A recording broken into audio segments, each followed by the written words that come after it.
தமிழ்நாட்டோட மூல முடுக்குல இருந்தும் சின்ன சின்ன கிராமத்துல இருந்தும் சினிமா ஆசையில சென்னை நோக்கி வர்றவங்க நிறைய பேர் இருக்காங்க.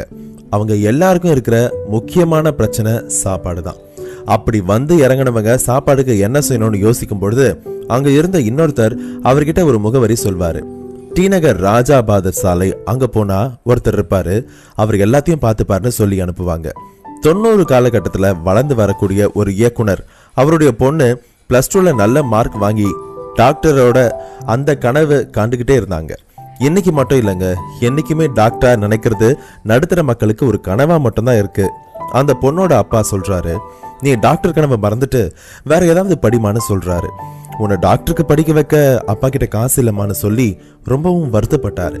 அந்த நேரத்துல அவர் வீட்டு முன்னாடி ஒரு கார் வந்து நின்னதும் காருக்குள்ள இருந்து இறங்கின ஒருத்தர் அந்த வீட்டுக்குள்ள வராரு. வந்ததும் அந்த பொண்ணை பார்த்து, ஏமா நீ அழுதுகிட்டு இருக்கேன்னு கேக்குறாரு. அந்த